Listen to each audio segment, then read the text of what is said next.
दोस्तों, Donald Trump ने जो टैरिफ का जाल बिछाया था, अब उसमें उसको सफलता मिल रही है और भारत को अमेरिका की पॉलिसी की वजह से अमेरिकी सामानों से टैरिफ हटाना पड़ रहा है। मोदी के यूएस विजिट को हुए अभी 24 घंटे भी नहीं हुए और भारत ने कई अमेरिकी सामानों से टैरिफ हटाने का फैसला कर लिया।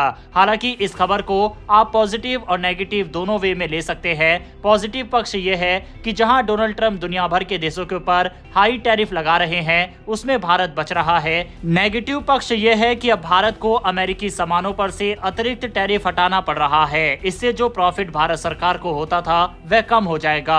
भारत अमेरिका का ट्रेड हमारे फायदे में था, ऐसे में हम ज्यादा सामान अमेरिका को बेचकर वहां से डॉलर कमाते थे, लेकिन अब ये टैरिफ कम होने से सरकार को कम मुनाफा होगा। अब खबर सामने आ रही है कि बॉर्बन विस्की अमेरिका की सबसे ज्यादा पसंद की जाने वाली विस्की है और अब ये भारत में पहले से सस्ती मिल सकती है। इसकी वजह से सरकार का नया फैसला, जिसमें इस पर लगने वाली इंपोर्ट ड्यूटी को 150% से घटाकर 50% कर दिया गया है। लेकिन ध्यान देने वाली बात यह है कि इसके ऊपर 50% का एक और टैक्स लगाया गया है, जिसे agriculture infrastructure and development cess यानी AIDC कहते हैं। यानी पहले अगर कोई व्यक्ति 1000 रुपए की बॉर्बन विस्की खरीदता था तो उसे 2500 रुपए तक देने पड़ते थे, लेकिन अब ये कीमत घटकर करीब 1500 हो सकती है। बॉर्बन विस्की के अलावा सरकार ने कई और प्रोडक्ट्स पर भी टैक्स कम कर दिया है, जिसमें लग्जरी कारें 150% से घटकर 70%, सोलर सेल और मॉड्यूल 40% से घटकर 20%, केमिकल्स 150% से घटकर 70%, बिल्डिंग मटेरियल्स जिसमें मार्बल ग्रेनाइट 40% से घटकर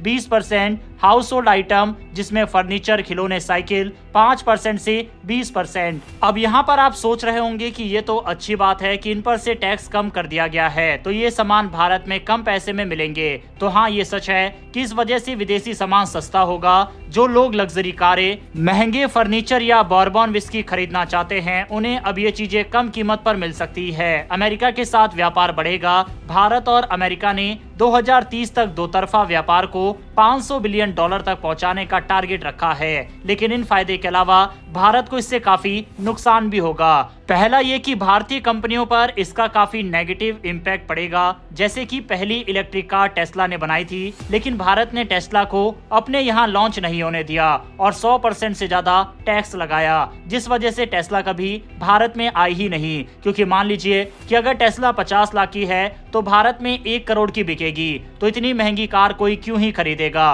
वह भी 100% टैक्स देकर। अब सरकार के इस फैसले का पॉजिटिव इम्पैक्ट पड़ा, जिससे भारत की कंपनियां महिंद्रा, टाटा अपनी EV कार्स भारतीय मार्केट में लेकर आई। अब यहाँ पर टाटा और महिंद्रा तो बड़ी बड़ी कंपनियां हैं, ये लोग फिर भी अमेरिका से कम्पीट कर लेंगे। लेकिन ऐसी कई छोटे उद्योग और मार्केट है कि अगर अमेरिकी कंपनियों को भारत में आने का मौका मिलता है तो भारतीय कंपनियों पर इसका काफी बुरा असर पड़ेगा, यानी इसका काफी नेगेटिव इम्पैक्ट भारत पर पड़ेगा। लेकिन अगर आप भारतीय खरीदार की नजरों से देखोगे तो हो सकता है कि आपको लगे कि ये अच्छी बात है, कंपटीशन होगा, कम प्राइस पर चीजें मिलेगी और हमें बेहतर सामान मिलेगा। लेकिन बड़ी पिक्चर में इसका इम्पैक्ट भारत पर काफी ज्यादा बुरा पड़ने वाला है। इसके अलावा ये भारत के मेक इन इंडिया प्रोजेक्ट और आत्मनिर्भर भारत मिशन के लिए भी एक बड़ी चोट हो सकती है, क्योंकि हम देखेंगे कि आने वाले समय में काफी सारे प्रोडक्ट्स के ऊपर से भारत टैरिफ हटाएगा, जिससे अमेरिकी कंपनियों को भारतीय मार्केट का एक्सेस मिलेगा। इसके अलावा कई सारे डिफेंस इक्विपमेंट को भी भारत को बेचने के लिए अमेरिका अब आगे आ रहा है, जिसमें F-35 सबसे बड़ा ऑफर अमेरिका की तरफ से दिया गया। लेकिन क्या भारत अमेरिकी जेट को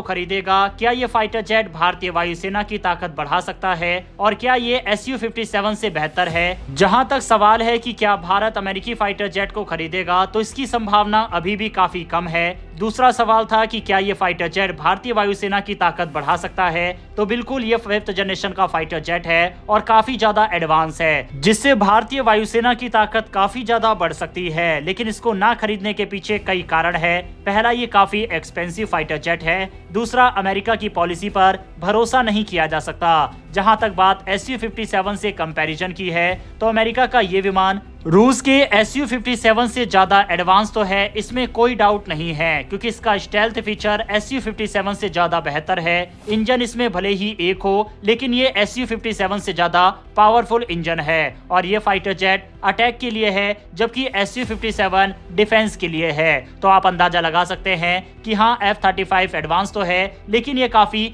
कॉस्टली फाइटर जेट है। साफ है कि अमेरिका की कोशिश भारत से पैसा बनाने की है। अगर भारत अपनी शर्तों पर फाइटर जेट को लेता है तब बात अलग है, क्योंकि अमेरिका से पहले भी जो डील हुई है उनकी भी डिलीवरी काफी समय से पूरी नहीं हो पा रही। यही कारण है कि अमेरिका से इस फाइटर जेट को भारत खरीदेगा, इसकी संभावना काफी कम है। बहरहाल दोस्तों, टैरिफ, फाइटर जेट और इन सब को लेकर जो अमेरिका से खबर आ रही है, इस पर आपकी क्या राय है कमेंट बॉक्स में लिखकर बताइएगा। इन्फॉर्मेशन और वीडियो पसंद आई हो तो वीडियो को लाइक करके हमारी आने वाली डेली ऐसी वीडियो के लिए चैनल को सब्सक्राइब कर बेल नोटिफिकेशन अवश्य दबा ले। फिर मिलेंगे ऐसी एक नई वीडियो के साथ। धन्यवाद। जय हिंद।